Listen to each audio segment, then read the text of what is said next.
بسم اللہ الرحمن الرحیم ومن یبتغ غیر الاسلام دینا فلن يقبل منہ وهو فی الآخرۃ من الخاسرین۔ فرماتے ہیں کہ اب دیکھیں کہ جو مسئلہ چل رہا تھا داڑھی اور بالوں اور مونچھوں کے حکام میں، اب مونچھوں کا حکم ہے کہ سوال مونچھوں کا کیا حکم ہے۔ پوچھنے والے پوچھتے ہیں تو سوال مونچھوں کا کیا حکم ہے۔ جواب مونچھوں کے بارے میں جناب نبی کریم صلی اللہ علیہ وسلم نے ارشاد فرمایا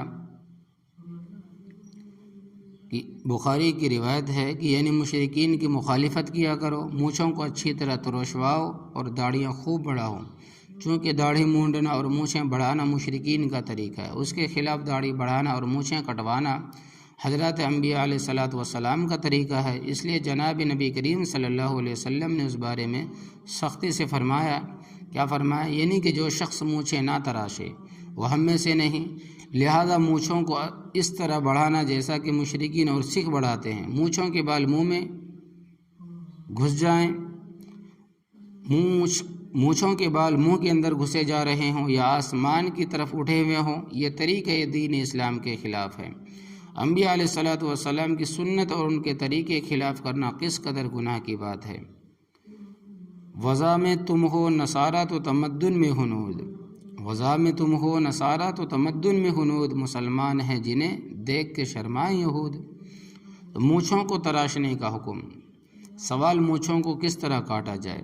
اب یہ بڑا مسئلہ ہے کہ پوچھنے والے پوچھتے تو ہیں کہ بھئی مونچھوں کو کس طرح کاٹا جائے۔ اس کا جواب یہ ہے کہ مونچھوں کے بارے میں احادیث مبارکہ میں یہ الفاظ وارد ہوئے ہیں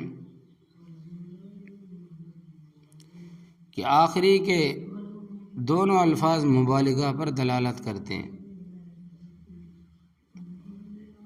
قصوہ احفوہ انحقوہ، اس لیے مونچھیں کاٹنے میں مبالغہ کرنا مستحب ہے۔ حضرت ابن عمر رضی اللہ تعالیٰ عنہما تراشنے میں اتنا مبالغہ کرتے تھے کہ اوپر کے ہونٹ کی کھال کی سفیدی نظر آتی تھی۔ اگر مونچھوں پر موٹی مشین پھیر دیے جائیں یا قینچی سے اچھی طرح تراش دیے جائے تو اس سے مبالغہ والی صورت حاصل ہوتی ہے۔ اگر مبالغہ نہ کیا جائے بلکہ اس طرح کاٹا جائے کہ اوپر کے ہونٹ کی سرخی نظر آئے، یعنی بال منہ کے اندر نہ گھستے ہوں اور دیکھ کر نفرت نہ ہوتی ہو، تو کسی طرح اس کی بھی گنجائش ہے۔ مونچھوں کو دائیں بائیں بڑھانے کا کیا حکم ہے۔ مونچھوں کو دونوں طرف بڑھانا کیا جائز ہے؟ سوال پوچھا ہے کسی نے، تو جواب ایسا کرنا مکروہ ہے، لہذا مونچھیں دونوں طرف نہ بڑھائیں جائے۔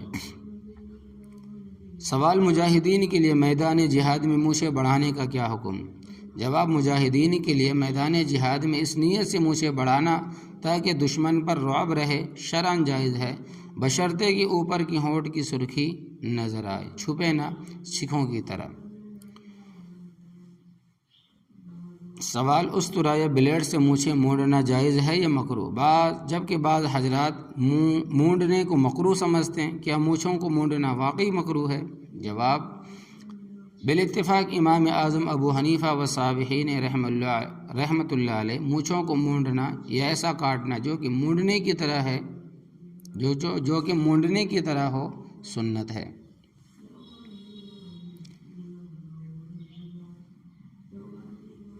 سنیت حلق سے انکار امام صاحب و صاحبین رحم اللہ علیہ کے مذہب منصوص کے خلاف ہونے کی وجہ سے بالکل غیر معتبر ہے۔ صحیح یہی ہے کہ مونچھوں کو مونڈنا بھی سنت ہے، بلکہ سنت میں اعلیٰ درجہ ہے۔ وضاحت یہ ہے کہ یہاں تک داڑھی اور مونچھوں کے مفصل احکام ہوئے۔ اب داڑھی مونچھوں کی مناسبت سے جسم کے دوسرے بالوں کے شرعی احکام جائزہ لیا جاتا ہے تاکہ فائدہ تام و عام ہو سکے۔ اللہ عمل کی توفیق عطا فرمائے۔ تو سمجھ میں بات یہ آئی کہ مونچھوں کو کاٹا جائے، یہود و نصارہ سکھوں کی طرف بڑھایا نہ جائے، چاہے وہ آپ کینچی سے کاٹ لے، چاہے آپ کسی چیز سے مونڈ ڈالے۔